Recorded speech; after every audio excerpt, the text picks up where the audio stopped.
C'est un grand jour pour Montpellier. Montpellier, c'est cette ville incroyable qui, au début des années 2000, a fait revenir le tramway dans les villes. C'était la ligne 1. Aujourd'hui, Montpellier devient le plus grand réseau d'Europe à appliquer la gratuité des transports.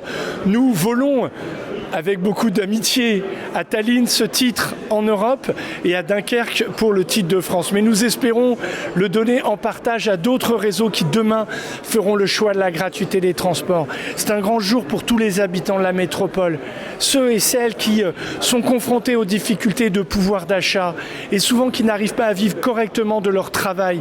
Ces professeurs des écoles, ces caissières, ces aides-soignants, ces auxiliaires de vie, ces employés de bureau qui par la gratuité des transports pourront dire je laisse ma voiture plutôt que de payer le plein d'essence. C'est un grand jour pour la jeunesse de cette ville que j'ai vu marcher pour le climat. Permettez-moi de citer Victor Hugo. Rien n'arrête une idée dont le temps est venu. Le temps est à la gratuité des transports. Nous allons continuer à faire une 5e ligne de tramway designée par Barthélémy Togo, continuer à développer le réseau de transport en commun, continuer à décarboner nos mobilités, continuer à faire que les transports en commun changent notre ville et changent nos vies. Il existe une particularité française qui concerne le financement des réseaux de transport public. Dans notre pays, c'est une contribution payée par les grandes entreprises de plus de 11 salariés dans les agglomérations, dans les métropoles. En 2024, ce versement mobilité rapportera 120 millions d'euros. Et le choix que nous avons fait, nous, à la métropole de Montpellier, c'est de financer le fonctionnement du réseau de transport via ce versement mobilité. C'est une juste redistribution des richesses. Ces entreprises-là créent de l'activité, de la richesse via le travail de leurs salariés. Et donc, on redistribue cette richesse-là aux salariés, aux habitants de la métropole de Montpellier qui n'auront plus à s'acquitter d'un titre de transport. En 2024-2025, le versement mobilité, ce que va rapporter le versement mobilité, va couvrir la totalité des frais de fonctionnement du réseau de transport. Pas l'investissement. L'investissement est toujours pris en charge par le budget général de la collectivité via un emprunt.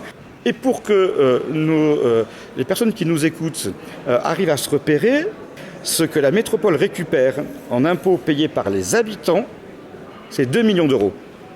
Donc oui, je remercie les entreprises de la métropole, je remercie leur dynamisme, parce que c'est grâce à ce dynamisme-là que nous pouvons financer la gratuité des transports publics sans augmenter les impôts. Je suis très contente, c'est vraiment une belle chose qui s'est mise en place et ça arrangera beaucoup de gens, je pense, notamment les étudiants, il y en a beaucoup. Bonne mesure de gauche. C'est pas mal, je ne sais pas si ça durera. Pourquoi ?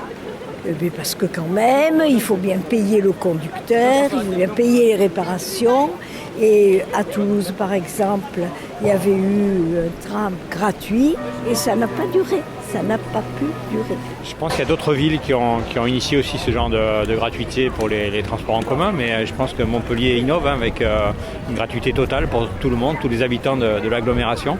Donc je pense que c'est une bonne chose, une bonne initiative et je pense qu'à l'usage, les gens se rendent compte que c'est un peu exceptionnel. Nous allons être l'un des réseaux pionniers en Europe sur la façon d'utiliser le réseau de transport. On sait que c'est important, cette question-là de la billettique, est-ce que je peux rentrer facilement ? L'usager montpelliérain il va télécharger son application M-Ticket sur son téléphone et il n'aura plus de validation à faire pour pouvoir voyager. Il devra être en règle, avoir téléchargé son application et avoir des droits. Être résident pendant l'année dans la métropole de Montpellier. Et pour nos amis qui vivent autour de la métropole de Montpellier ou les touristes qui viendraient de façon temporaire, à terme, il y aura un système de paiement par QR code extrêmement simple. Vous flashez votre QR code avec votre téléphone et vous vous acquittez de votre droit à transport. Plus c'est simple d'usage, on le sait, c'est documenté, plus c'est simple dans l'usage, plus les citoyens utilisent le transport public, quittent leur voiture pour utiliser le transport public. Là, plus de valideur, mais une cellule, un capteur, et on saura à l'instant T le nombre précis, à l'unité près, du nombre de voyageurs dans le bus ou dans le tram. Ce qui nous permettra, aux heures de pointe, de pouvoir ajuster le réseau parce qu'on saura exactement la fréquentation du réseau à tout moment de la journée.